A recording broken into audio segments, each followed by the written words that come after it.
প্রিয় দর্শক, দাড়িওয়ালা এই ছবিটি বীর শ্রেষ্ঠ মহিউদ্দিন জাহাঙ্গীর এর। অথচ এতদিন দাড়িবিহীন ছবি ব্যবহার করে ভিন্ন ন্যারেটিভ প্রতিষ্ঠা করা হয়েছে।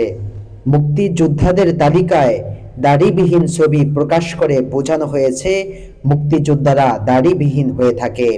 অপরদিকে দাড়ি টুপি ব্যবহার করে বোঝানো হয়েছে রাজাকারেরা হয়ে থাকে দাড়ি টুপিওয়ালা।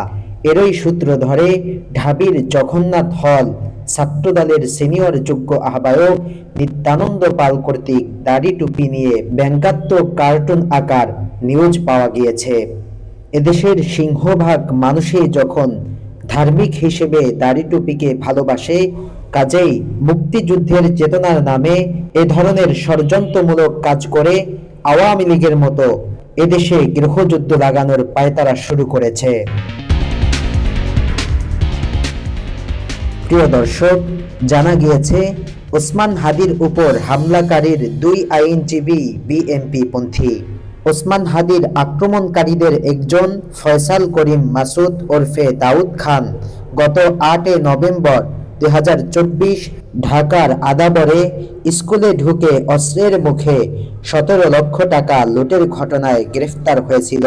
সে সময় তার কাছ থেকে 2টি বিদেশি পিস্তল, 2টি ম্যাগাজিন, 5টি গুলি উদ্ধার করা হয়। প্রশ্ন হলো, এই ছেলে জামিন পেল কিভাবে?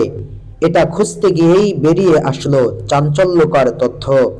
হাদিকে গুলির ঘটনায় ফয়সাল করিম মাসুদকে জামিন দিয়েছিল জাতীয়তাবাদী আইনজীবী ফোরামের সেক্রেটারি ও বিএনপির কেন্দ্রীয় legal affairs secretary barrister Kaiser Kamal.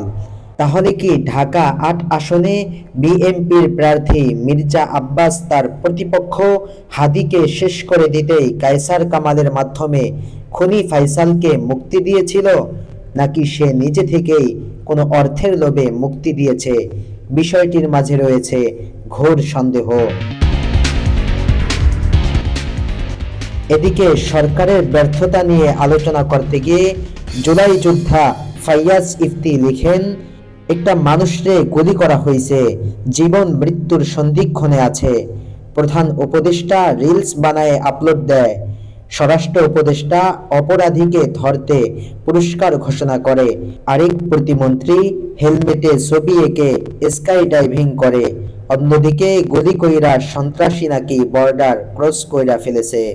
এদিকে অপরাধীরা অপরাধের পর ভারতেই কেন তাদের শেষ ঠিকানা খুঁজে বেড়ায়? এক্ষেত্রে সরকার কি উদ্যোগ গ্রহণ করেছে? জনমনে সরকারের প্রতি রয়েছে ঘোর ক্ষোভ।